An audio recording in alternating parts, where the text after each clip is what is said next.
नमस्कार मित्रांनो. ही स्कूलवरती शाळा शिक्षक विद्यार्थी डाटाबेस भरण्यासाठी आता सध्या आपण विद्यार्थी माहिती भरण्यासाठी पहिल्यांदा मुख्याध्यापक लॉग इन करणार आहोत. तर या ठिकाणी विद्यार्थी माहिती भरण्यासाठी ओपन वेबसाईटवरती क्लिक करा. या ठिकाणी सिलेक्ट रोलमध्ये हेडमास्टरचा रोल सिलेक्ट करा. त्यांना जो युजर आय डी आणि डिफॉल्ट पासवर्ड दिलेला आहे तो एंटर करा. एंटर केल्यानंतर पासवर्ड बदलण्याची प्रक्रिया पहिल्यांदा पूर्ण केलेली असलीच पाहिजे. या ठिकाणी मराठी भाषा तुम्ही सिलेक्ट करू शकता. रोल सिलेक्ट आपला हेडमास्टर आहे. कॅप्चा टाका. कॅप्चा टाकल्यानंतर आपण लॉग इन केल्यानंतर आपला user I D log in होईल. तुम्हाला एक पॉपअप विंडो ओपन होईल.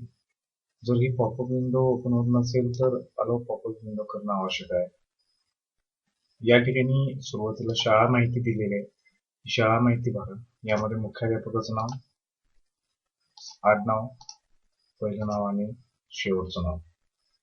तर ही माहिती भरणं आवश्यक आहे. यामध्ये मुख्याध्यापकाचा मोबाईल नंबर आणि जन्मदिनांक, पासवर्ड रिसेटसाठी आवश्यक आहे. यानंतरचा महत्वाचा भाग आहे वापरकर्ता शिक्षक निर्माण करणे, म्हणजे शिक्षकाचा लॉग इन तयार करणे. या ठिकाणी जर तुम्ही क्लिक केला तर शिक्षकाचं नाव, आडनाव, वडील किंवा पतीचं नाव. तर याच्या अगोदर महत्वाचं एक आहे की हजेरी पत्रक शाळा माहिती पहिल्यांदा भरा. या शाळा माहितीमध्ये पहिलं नाव, आडनाव, पहिलं नाव, मधलं नाव, त्यानंतर शाळेचा ईमेल आय डी असेल तर फोन नंबर, मुख्याध्यापकाचा क्रमांक आणि जन्मतारीख योग्य सिलेक्ट करा. ही माहिती सेव्ह करा. यानंतर तुम्ही हजेरी पत्रकामध्ये जाऊन पहिल्यांदा तुकडी सिलेक्ट करा. ह्यामध्ये तुमच्या शाळेमध्ये किती तुकडे आहेत, प्रत्येक इयत्तानुसार त्या तुकड्यांचं तुम्ही तुकड्या निर्माण करा. त्या तुकड्या ऍड करा.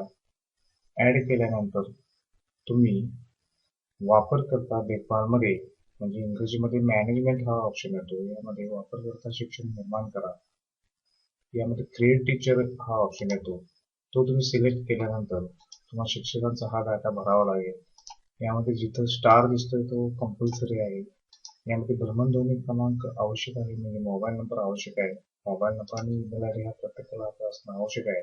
सर्व माहिती भरल्यानंतर रजिस्टर करा. रजिस्टर केल्यानंतर प्रत्येक टीचरला एक आय डी मिळेल आणि त्याचा जो पासवर्ड आहे तो या भ्रमणध्वनी क्रमांकावरती येईल. तो पुढे आपल्या क्लास टीचर लॉग इन साठी उपयोगी पडेल. तुम्ही या ठिकाणी वापरकर्ता शिक्षक पहा. यामध्ये तुम्ही कोणकोणते टीचर क्रिएट केलेले आहेत ते तुम्ही या ठिकाणी पाहू शकता. या वापरकर्ता शिक्षक निर्माण केल्यानंतर परत तुम्ही हजेरी पत्रक डिव्हिजन जे सिलेक्ट केलेले आहे त्याच्याखाली असाइन टीचर, नियुक्त वर्ग शिक्षक हा ऑप्शन येतो. त्याच्यावरती क्लिक करा.